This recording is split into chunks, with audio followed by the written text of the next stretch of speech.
leading up to the birth of my daughter, and then like after, of course, like there is, like, I'm not gonna lie, there's like pressure, obviously.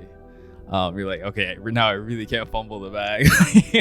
So that's also sometimes like the good thing about lofty goals as well, because even if you underachieve, it's not actually, you know what it's kind of like? It's kind of like when you go on Facebook Marketplace and you're selling something, like say you sell a car and you set the price knowing that you're going to be negotiated down. What's going on, guys? Welcome to episode 57 of the Thoughtful Banter podcast. I'm your host, Matthew, with my co-host, Hussein. Yes, sir. This has been a hot minute. You guys haven't seen us in quite a bit. Thank you to the patrons. It's a little short, quickie episode here. Just going over the year and, talking about 2023 in review. We're at the end of the year. This will come out probably in the new year. Maybe this week. Maybe this week. Monday. We'll see. So that's still the new year. Monday's the new year. Oh, yeah. Yeah. Woo! Monday, New Year, but I got off. We're not working. Hopefully, you guys aren't working, too, when you listen to this. Yeah. This is kind of weird. I can't hear you on the headphones anymore, so I have to listen to what you're saying now. Do like this now.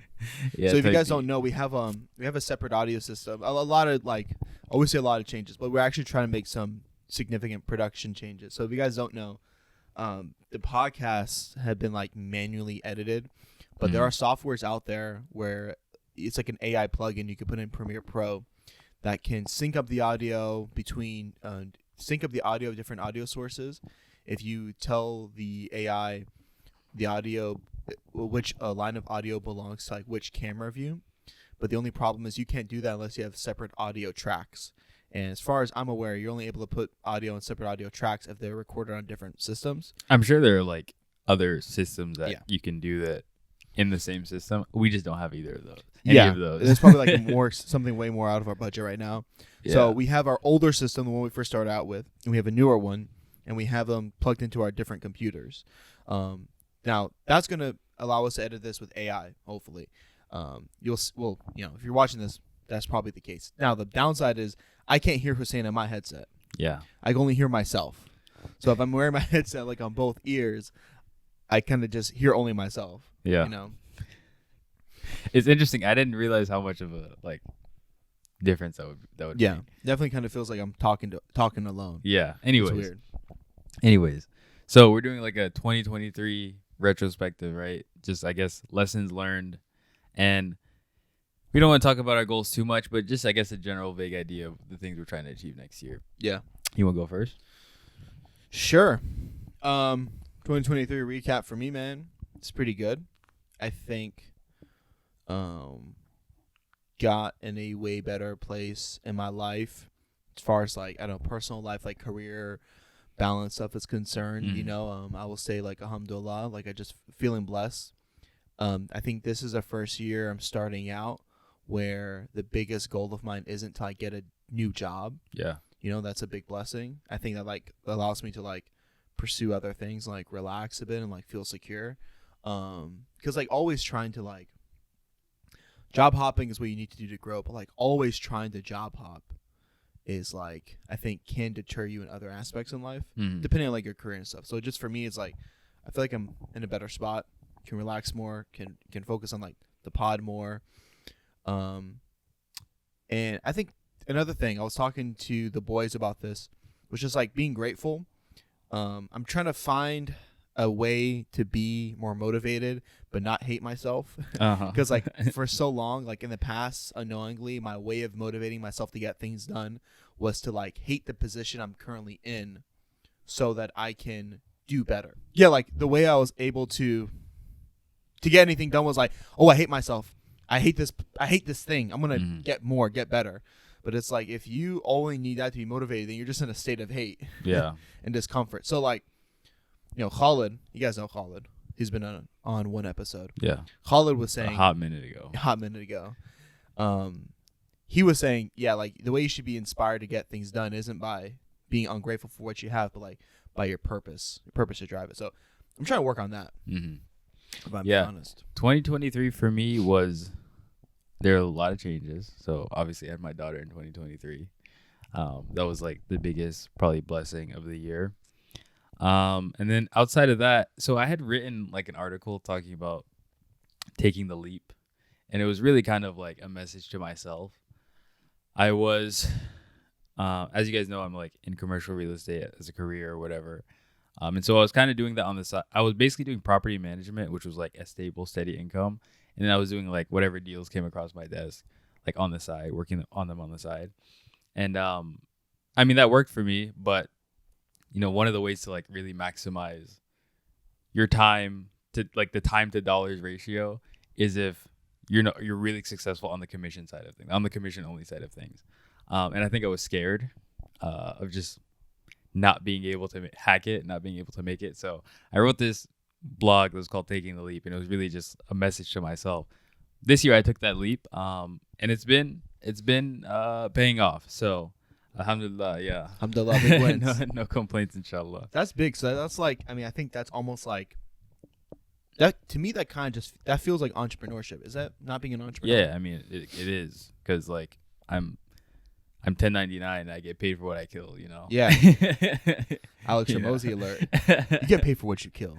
I mean, yeah. So that's. I mean, I think people are, not to make a side tangent. It's just like when people think of entrepreneurship, I think a lot of guys go nowhere because their notion of it is just literally working for themselves, quote unquote, whatever that means. But I think you're just working in strictly sales. That's got to be entrepreneurship. Yeah. Even if you're working for like another company. Yeah, I mean, like I'm working for a company, but it's basically like they exist so that I have somewhere to work, not that they give me like anything outside of that. Like I'm an independent contractor. So like, again, I eat what I kill.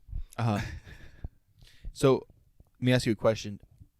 How have you noticed, I was talking to Khalid about this. Mm-hmm. How has your mentality about and around work changed since the way you get paid has changed from you only getting paid for what you actually, for the money you actually bring in? Well, there's been like a huge focus shift in general, just after like leading up to the birth of my daughter, and then like after, of course, like there is, like, I'm not gonna lie, there's like pressure, obviously. You're like, okay, now I really can't fumble the bag. I gotta take care of my family, this kind of stuff. So in general, there's like a more. So I talked about this. I was talking about this with my friend's dad, actually. Like my auntie was there as well. And so first you go from like being single to getting married, and you're like, okay, I have this another person that like I have to consult on these decisions, and to a certain extent I'm like responsible for as far as their financial stability and stuff like that. So you have like that first shift, which is single to married, and then you have a kid, and it's like 100x 100x that. So now really it's just you have to be, I mean, you talked about, we had this conversation, we were talking about being disciplined for work and then just being disciplined, and these are like two different things, right? Because I'm like more of an entrepreneur, as in like there's no boss hanging over my head like, hey, you need to do XYZ, you need to get this done.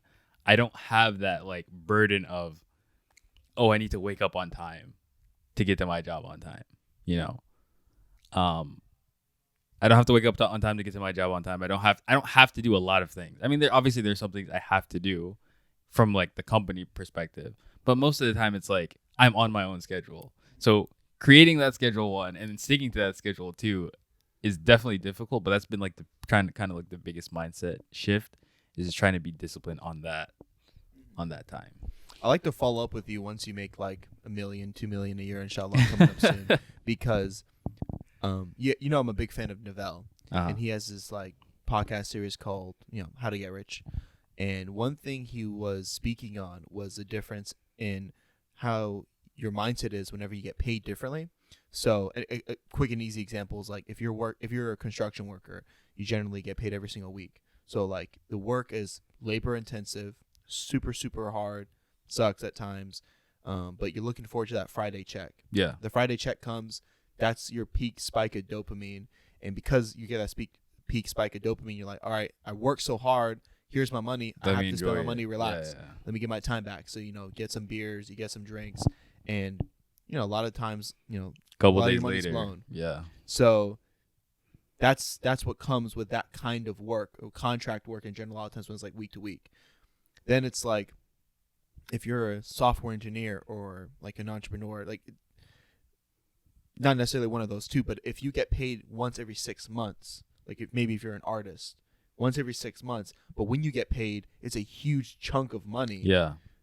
Your entire like outlook on when you celebrate things in life and like how that influences your work and your focus changes. Because like I have 6 months. Yeah, talk about delayed gratification, right? Huh? Talk about delayed gratification, right? yeah, exactly. It's like I have 6 months. I'm on a stretch. Uh-huh. Like I'm on a crunch, and like that also might help you save money too. Because like if I got paid every 6 months and it was like a huge sum of money, then I would probably pay my bills ahead of time, like in bulk. So you probably save some more money on your rent.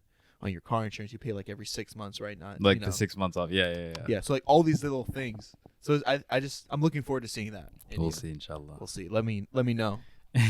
You know. Yeah, I wanted to talk about goals, but I was hearing from Andrew Huberman, and I think I've experienced this myself in life a couple times unknowingly. But I was hearing from Andrew Huberman that whenever you tell people your goals, oftentimes the signals are running in your brain. Once you do that, are the same signals you get in your brain whenever you accomplish your goals. Because we get like that peer-to-peer social validation. Yeah. Like, of course, if you agree with my goal, like if I told you, I was saying I'm trying to lose 40 great pounds goal, this year. man. Yeah, like great job. Wow. I'm like, oh, validated. Say I didn't deserve to feel good by telling you. You know what I'm saying? Like that's a silly thing.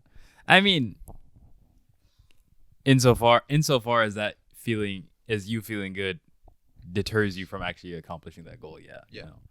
Yeah. So, I think because I think there's, a lot of people, the first step is making that goal. So I think sometimes it does help to feel like you're doing the right thing, like you're on the right track. But if that deters you from like actually being able to accomplish a goal, obviously then there's a problem. So, I mean, that's probably what he's talking about, which is like most people who do this also fail their goals more because of that. Yeah. Because of like social validation and stuff. Yeah. Absolutely. Speaking on goals, I mean, it makes perfect time of the year to talk about goals. New Year's resolutions. Yeah, I want to hear about your guys' New Year's resolutions. Let us know in the comments down below. Share like one goal with us. Don't share all your goals. Share like your top goal. I was looking back at my journal, right, and like my Notion templates, and I had written different places. My goal for Thoughtful Banter was to reach 500 subscribers by the end of this year, and we're around like the 300 mark. And I was on the phone with my brother, and I was telling him how excited I am, and he was just like, "Dude, you're thinking way too small. You should hit like you should be able to hit 1,000 subs into this year." And once he said that, and I was thinking like, why not? You know, now we're like 935 right now. Yeah. Alhamdulillah. So appreciate you guys. Thank you guys so much for subscribing. 65 subscribers off, bro. Yeah, 65 off. We still might hit it. I'm gonna upload a reel later on today. I've been editing like crazy. We got a new laptop, alhamdulillah, so you guys are going to see episodes coming out faster. But yeah, that's just like sometimes like we share our goals and that messes us up. Sometimes our goals are way too small. Like your goal is actually another thing, but like you made it smaller to be realistic, but maybe it was too realistic. That's another thing though. Like sometimes this may be the benefit of actually talking to people about your goal. Maybe some people, not every person. But like your brother, for example, you told him your goal and he was like, bro, like aim higher. Aim higher. Yeah. It's also nice to sometimes set like lofty goals, because it's like if you set a goal like way higher than what you want, than what you actually want or need, right? Like for example, say I'm like, okay, this is not necessarily realistic. This is just an example. But like say I'm like, okay, I want to make like $3 million next year. But I actually only really need like, again, if you're living a crazy lifestyle, if you need like $1.5 million, but like for example, say I actually only need $1.5 million to have what I need and then do some like investing on the side. If I don't hit $3 million and I hit like 2, I'm still like living good. Yeah. You know. So that's also sometimes like the good thing about lofty goals as well, because even if you underachieve, it's not actually, you know what it's kind of like. It's kind of like when you go on Facebook Marketplace and you're selling something, like say you sell a car and you set the price knowing that you're going to be negotiated down. right? And so you're expecting like a range. You're not expecting the price that you ask for necessarily. You're expecting really like a range. And if you get the price you ask for, it's like, hey, that's cool, but you don't need that price. That's not the price you need to like, you know, break even or like have a couple $100 in your pocket of profit, for example. Yeah, definitely. I think yeah, it depends on who you are and depends like which goal it is.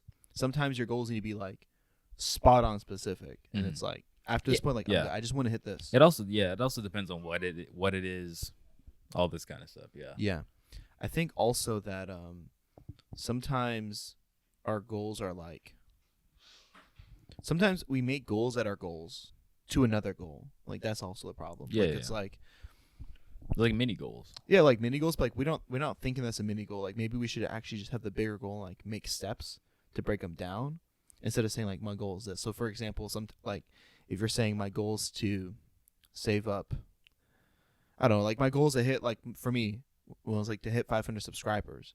It's like, why is that your goal? It's just a number. Really, the goal is to like get to a point where we can at least get monetized, so we can continue investing more into this project. It's like, okay, that's the case, then make it 1,000 because that's what you need to get monetized. Yeah. The goal shouldn't be like to get halfway there, unless you say, hey, this is the halfway checkpoint. You know? Yeah, I mean, I guess it's just being conscious of that distinction because like, yeah, it's just being conscious of it, I guess. Yeah. Back to what you're saying. I just now waffled. That's not what I wanted to say. I forgot what I said. Now, what I really wanted to say was I remembered it. Have you listened to the podcast called My First Million? No. The two. Oh, is it like the Indian guy and the white guy? Yeah. Yeah. I've seen it. I haven't listened to it. Like, it's the best like virtual podcast because like they're all like they're over some kind of I think Zoom or something. They have fire internet. What do they do? They're entrepreneurs. Both entrepreneurs. So they both like started companies and exited or something. Yeah, they both started companies and exited. I'm not like the biggest fan, like, but I've seen like a couple episodes. I've seen clips recommended. They have some great episodes. One episode, the white guy, he exited recently, I think, and he's talking about like being richer than ever before, and all of his expenses. And one thing that's funny was he's kind of like, I think he was talking about like he's dealing with like depression. Yeah. And it sounds stupid, right? But it's like the guy's like, man, I worked so hard. I had these goals to like reach X number. And I'm realizing that the climb is like, there is genuine lifestyle satisfaction and like joy from like providing for people. Like when you have this goal of becoming rich, everyone has someone in their life, like at least one person. I'm going to set up my mom, my kids, whatever. There is like pride in that. But then there's also like, dude, I'm no longer climbing. This is boring. Yeah. And that's also a funny thing with goals. Like going back to what you're saying about setting a lofty goal, sometimes the joy of a lofty goal is like there's still that game. There's that gamification. Like I'm going to hit that point. Yeah. I mean, that also goes back to your original point, which is like, what is the purpose behind your goal? Yeah. Because even if you hit your goal, like ideally your purpose is something that is always like you're always in pursuit of, right? So even if you hit your goal on the path to fulfilling this purpose, you'll still have something after. And I think that's like for us, that's where kind of like the religion becomes helpful, because the goal is always getting closer and doing these things for the sake of God. And that's like because of the vastness of God's existence, because of how vast he is. That's like an infinite course. Well, I've actually been struggling with that lately because I'm trying to understand how that practically looks. Like I feel like in the back of my mind, when I ask myself why and then why and then why and why, it always somehow goes back to God, my brain. So like, why do this podcast? To get big. And why get big? To make impact. But why have an impact? To like make God pleased with my impact, right? But it's like, you know, sometimes I feel like in life, a lot of times I'm missing like that practical exact reason. And I'm kind of looking for that this year, like with all my goals. Like sometimes I have goals like, and funny, all the goals that are not connected directly to God, I've never really hit. You know, it's like, I think this project is like pretty Islamic specific a lot of times. So I feel like we're getting some of that barakah, but like getting lean, not hit. It's like, I don't know like how to justify it to my God. I want to get ripped. To be honest, you know, like, 'cause I think practically I'm like, what's the benefit of getting lean? It's just my ego. Why drop my tests? Like I'm not like a bodybuilder. I'm not going to provide for my family. I mean, how lean are we talking? There's like super duper bodybuilder lean, and then there's like reasonably lean. I want to be a little bit reasonably lean, if I'm being honest. I just want to be like beach lean. But I'm saying like I feel like every one of my goals should somehow relate. So maybe you can say with that. Even that though, helpful, it's like, being healthy, being able to be around for your family. But I am those things already. That's my problem because I'd be working out and I'd be like, I'm healthy.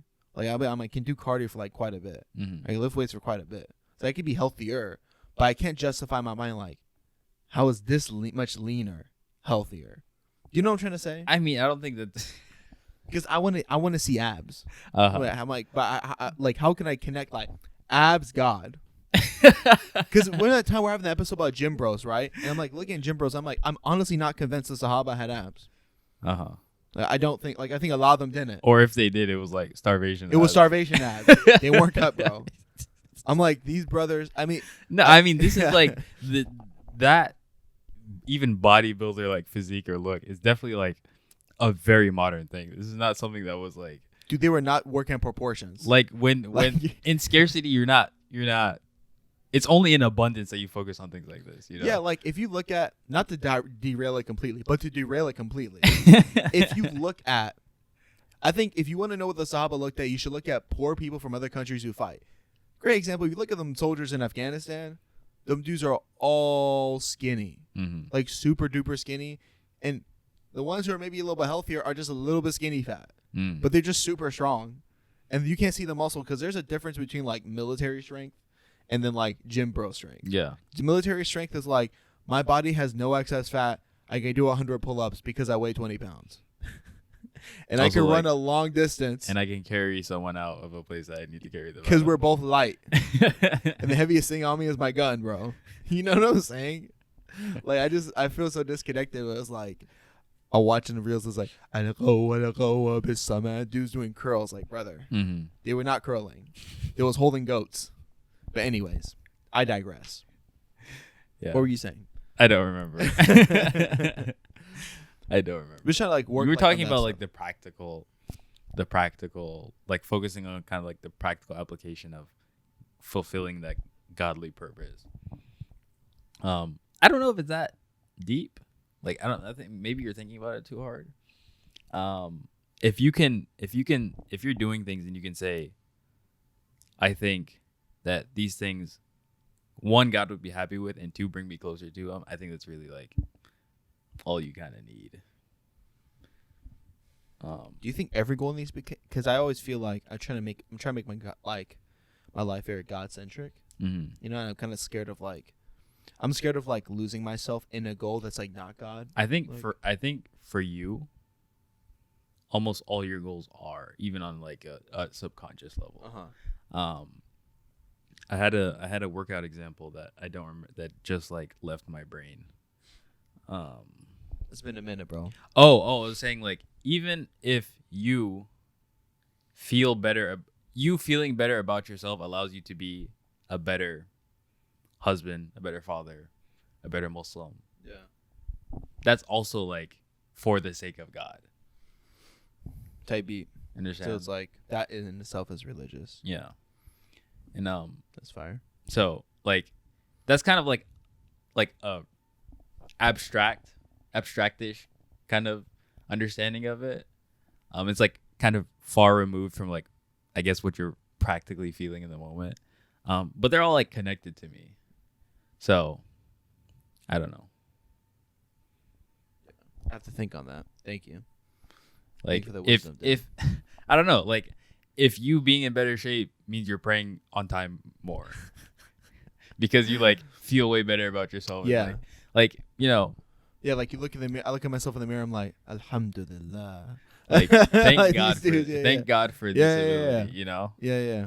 And I also think that's another thing. Like, you should never think that all of this stuff that you've gotten, that the goals that you've achieved are simply because of your hard work. Like we were talking about, with Zeki, he was like, no one is a self-made millionaire, no one is a self-made billionaire. Like these things are they don't exist. they don't exist. Even if you were like dirt poor, coming from a different country, like outside of America, like a third world country, dirt poor, come here and you have this success, none of that is by yourself. Like you are deluded. I think like so keeping that in mind, like truly I am nothing without the big man. And then what I was talking about as well, like kind of like the indirect, maybe like the more indirect consequences of that. Mm-hmm. So I don't know. It's just a thought. Yeah. That's fire. That's fire. Like I don't know if you've heard like I think it's a hadith from Imam Sajjad, and he's like, not to get too religious, but he's like every time like he's crying because he's like every time I thank God for being able to praise him, I have to thank him again for being able to say that I thank him for being able to praise him, or thinking, you know. So like that's really how we are. We're like in the palm of it. In the palm, he doesn't have a hand, but in the palm of his hand, metaphorically speaking.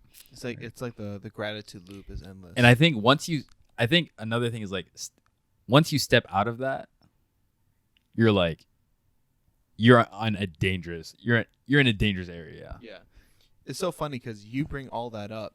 Goes back to what I was saying before, which is like what I want to work on this year is being more grateful because I want to work from gratitude, not from being ungrateful. And it's like part of it's like improving my relationship with God, because I know like a lot of times like when life gets harder, a lot of times I pray more.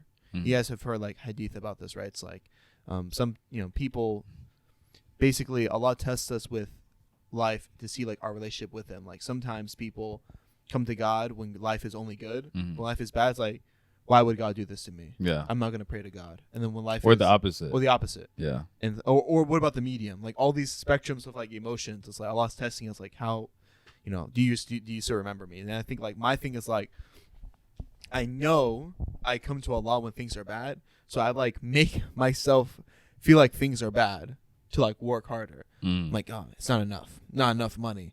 I'm struggling so hard. Ya Allah, please increase my risk. You know what I'm saying? Like that kind of deal where it's like I want to be coming from gratitude, and like that way, even when you're in abundance, like like materially, you're still like on it. Yeah, but like the hard thing about and that TBH, we're like always like we are in abundance. Like, dude, yes, our situation will always be in abundance. Like we are in abundance. It's not like absolutely we're not bad. No, bro. Like the fact that you can go to the gym itself is like a sign of a privilege. Like no, right? Like we're so like not to flex. I won't flex, but yeah, we're in abundance. In terms just in being in America, and then if you compare us to every other American, super privileged. Like you're let me not say you. I'm making more than the median American. Yeah. Every year. Yeah. So like relatively. Yeah. Even if I feel like I'm not in abundance, I'm living good. Yeah.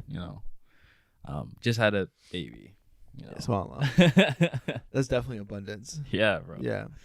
It's but like to be there, you always have to be in that state of like, being thankful. And I think thankful. It's like you always have to be in that, netero, I am thankful. Bro, that was like spiritual, bro. Definitely was spiritual. What he was talking about. It was kind of confusing because he went to like, I'm grateful to, you don't know the malice of humans. I don't know. It's like a little bit all over, but it went hard. I mean, I don't think those two things were mutually exclusive. Yeah. I knew you'd say that. Because he was like, humans will always basically adapt. Like that was his point.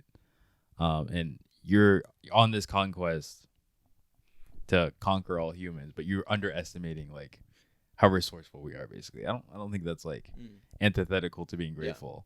Yeah, I see. But it's hard like to always be thankful. You can't let yourself get like trapped in by the dunya. So like even it's like, bro. This man was just punching, bro. You always have to be like, in that state where it's like you're cognizant of what you have. So like, let's say God gives you great things, you can't be vibing with them too hard because then you'd be like, you'd be out of that. Like, this is nice. I did work hard. Like, yeah, I mean, there's a balance. Like there are like Quranic ayah after Quranic ayah after hadith that talk about how the dunya is like, la'ab wa lahu is like a game and like frivolous, right? And the dunya is like a fleeting thing.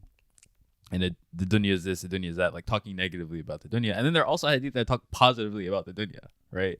Like, and so living life is finding that balance between using the dunya as a vehicle to further your akhirah, and then falling into the traps of the dunya and using it as a vehicle to lead to your akhirah, but the hell akhirah, the bad akhirah. So that's why it's like I like having ambitious dunya goals, but with a twist of like, this is all the means to my akhirah. They're like the good akhirah. No, yeah. Because like, there's nothing haram inherently about wanting to get money. Yeah, I want to be dummy wealthy. I don't know if you heard Sneako's editor.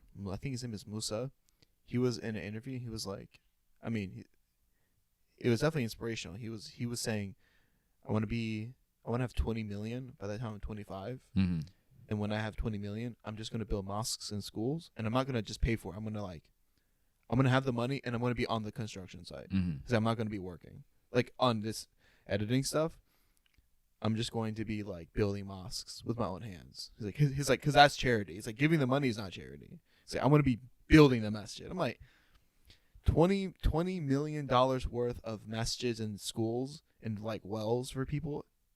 It's a lot of blessings. That's insane. Yeah. I mean, like, yeah. I mean, back to the point. Inherently, there's nothing wrong with that. It's that if that becomes your end, and is not a means. Yeah.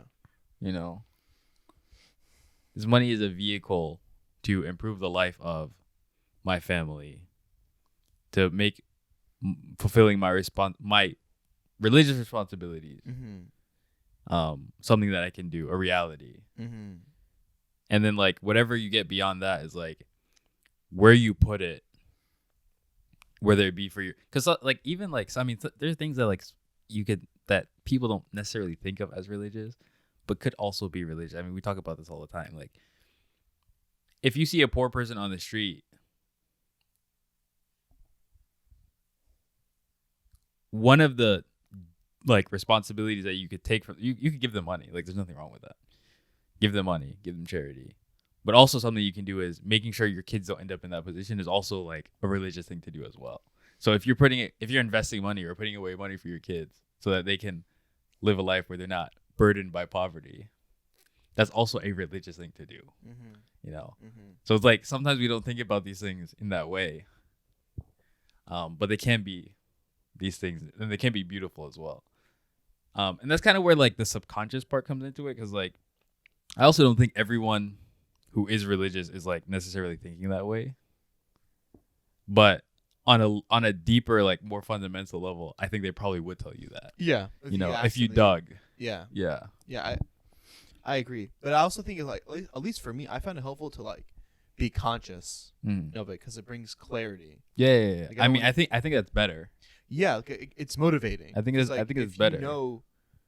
If you're purposely aligning the two worlds, you have a drive. Because if not, sometimes like when you're religious, I think like growing up like in like religious households and stuff, like sometimes we also have mixed ideas about money and success. We hear just like negative stuff about like rich people and wealth, and there's like truth behind that too. So it's like it's good to not have the cognitive dissonance, because like you might tell yourself, I want to have $5 million, and then you hear another voice that's like, are you like a selfish bad like rich guy? You want to be like Jeff Bezos?